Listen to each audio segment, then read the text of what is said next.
Assalamu alaikum, my dear students.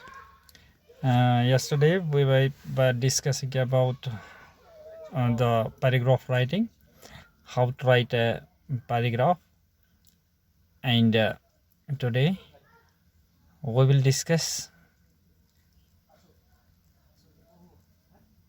what important things we should keep in mind and how we classify the paragraphs.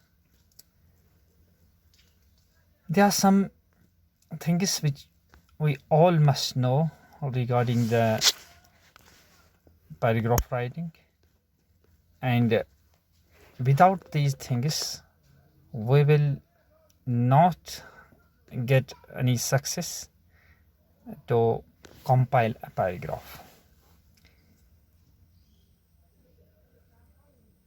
Classification of paragraph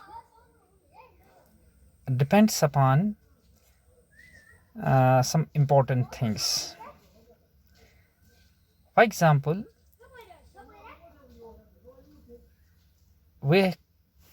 some paragraphs are which we call them descriptive paragraphs.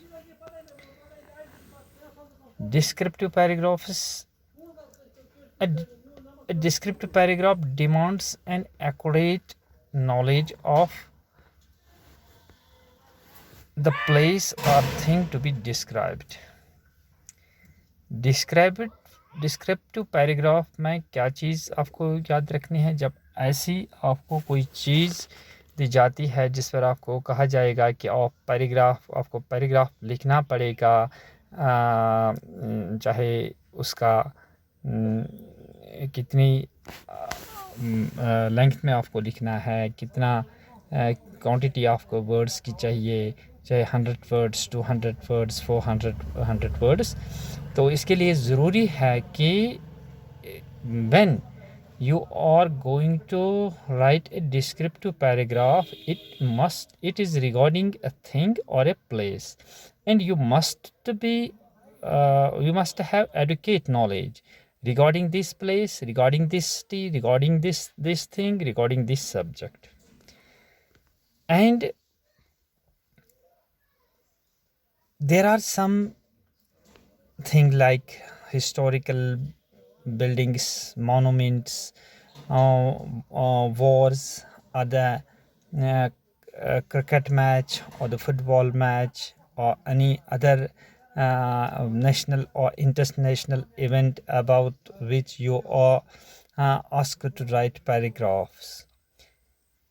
And without having any knowledge, you can't do anything with tidbits.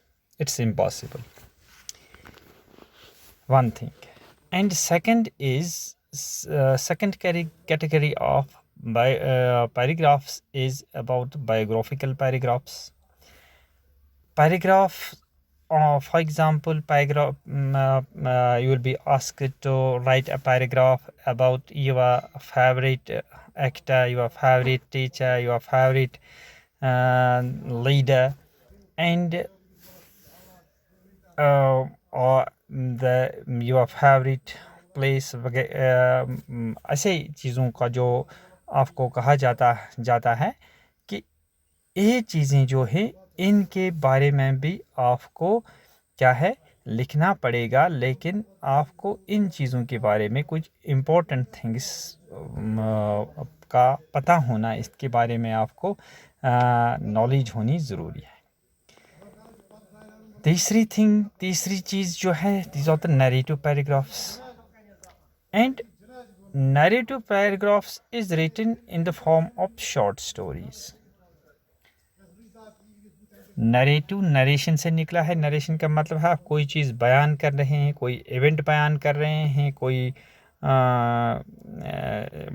किसी इंसान के बारे में बयान कर रहे हैं, किसी कारनामे का बारे में बयान कर रहे हैं. Just like a short story or a historical incident or a legend or anything else, or a quarrel or an accident. ऐसे चीज़ों के बारे में जब आप लिखेंगे तो इनको हम कहेंगे नैरेटिव पैराग्राफ्स, जिनके बारे में आपको खातिर का आगाही हो। And the next paragraph is argumentative paragraphs. Argumentative paragraph क्या है? ऑर्गुमेंटेटिव पैराग्राफ ये ऐसा टॉपिक दिया जाता है कि जिसमें आप इसके फेवर में या इसके अगेंस्ट अपने व्यूज़ देंगे। अगर ये होगा तो ऐसा होगा, अगर वो होगा तो ऐसा नहीं होगा। तो ऐसी चीज़ें जो हैं ये आर्गुमेंटेटिव पैराग्राफ्स में आपको ज़रूर ये चीज़ें पता होनी चाहिए कि कैसे आर्ग्यू किया जाता है, कैसे चाहे आप सेल्फ कंट्राडिक्टरी आर्गुमेंट दे दें या किसी के स्टेटमेंट के खिलाफ या किसी चीज़ के होने या न होने के बारे में आप आर्गुमेंट दे देंगे, ऐसी चीज़ें हो सकती हैं। तीसरा है साइंटिफिक पैराग्राफ। ये पैराग्राफ किसी साइंस टॉपिक के बारे में दिया जाता है। फॉर एग्ज़ाम्पल एक्सरेज के बारे में, how important role they play in medical science, or CT scan, or telephone और रेडियो। दिस मतलब ये साइंटिफिक टॉपिक्स हैं या साइंटिफिक इन्वेंशंस हैं या ऐसी कुछ चीज़ें होती हैं जिनके बारे में आपको कहा जाता है कि आप पैराग्राफ लिखो। एंड नंबर लास्ट है कि रिफ्लेक्टिव पैराग्राफ्स। ये रिफ्लेक्टिव पैराग्राफ्स आपकी सोच पर मुनहसर है। फॉर एग्ज़ाम्पल पैट्रियाटिज़म के बारे में आप लिख सकते हैं, डिसिप्लिन के बारे में आप लिख सकते हैं, मैनर्स आपके कैसे होते हैं, फ्लॉटरीज या वॉरीज इसके बारे में आप लिख सकते हैं। तो ये पैराग्राफ्स जो हैं, इन पैराग्राफ्स को हम क्या कहेंगे, ये रिफ्लेक्टिव पैराग्राफ्स हैं। और रिफ्लेक्टिव पैराग्राफ्स में आप कोई चीज़ यानी इमेजिन भी कर सकते हैं, इमेजिनरी चीज़ भी आप लिख सकते हैं। तो इसका मतलब ये है कि और ये तमाम कैटेगरीज़ जो पैराग्राफ्स की हैं, चाहे डिस्क्रिप्टिव पैराग्राफ हो, बायोग्राफिकल पैराग्राफ हो, नैरेटिव पैराग्राफ हो, ऑगमेंटेटिव पैराग्राफ हो, साइंटिफिक पैराग्राफ हो या रिफ्लेक्टिव पैराग्राफ हो, तमाम के लिए आपको पहले अपने नॉलेज को, अपने व्यूज़ को, अपने जो इसके बारे में आप नॉलेज रखते हैं, इसको फिर सम अप करना है। जब आपने सम अप कर दिया, छोटी छोटी सेंटेंसेस में आपने इसको लिख लिया, तब क्या है कि इन सेंटेंस को, जैसा कि मैंने पहले भी बता दिया, इसको एक ऑर्डर में डालना है। इस ऑर्डर में आपको क्या करना है, फिर जो आपको बिगौर देखना है कि कहीं आपने ऐसा नहीं किया हो कि आपने कोई रिपीटिशन की हो, आपने ऐसी चीज़ की हो जिसमें आपका जो व्यूज़ हैं वो रिपीट हो रहे हैं या आपके सेंटेंसेस रिपीट हो रहे हैं। अगर ऐसा है कि इनको बाहर निकालना है और आपको टू द पॉइंट आना है। ये नहीं है कि आपको पहले इंट्रोडक्शन आप देंगे, बाद में आप इसके फीचर्स के बारे में बता देंगे, फिर आप एंड के बारे में बता देंगे, या जैसा कि हम ऐसे में लिख रहे हैं, बल्कि आपको एकदम पॉइंट में आना है, अपना टॉपिक को शुरू करना है। इसमें मेन चीज़ें जो हैं इसको लिखना है और एक धार की तरह आपके वर्ड्स और सेंटेंस जाने चाहिए और आपको जल्द अपने पॉइंट पर पहुंचना है। बिल्कुल उस जितने वक्त में या जितने इस कहा गया है कि आप कितने वर्ड्स या कितने सेंटेंस में आप इसको लिखेंगे, आपको ऐसी चीज़ करनी है, तब आपका जो पैराग्राफ राइटिंग है ये तब आपकी सक्सेसफुल हो जाएगी।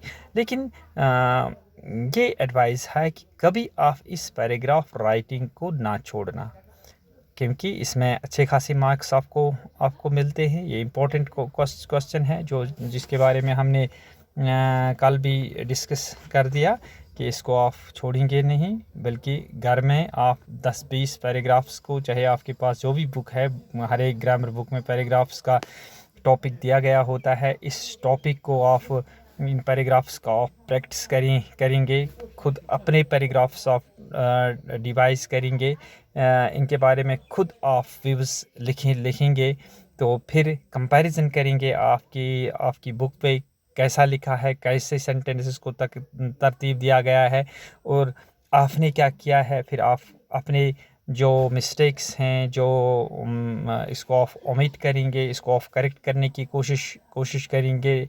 जब ये बार बार हो जाएगा तो बिल्कुल उम्मीद है कि आपका जो पैराग्राफ है ये बिल्कुल अच्छी तरह से एक अट्रैक्टिव पैराग्राफ हो जाएगा और इसके मार्क्स भी मिलेंगे आपकी उम्मीद के मुताबिक। Thank you very much. This an effort.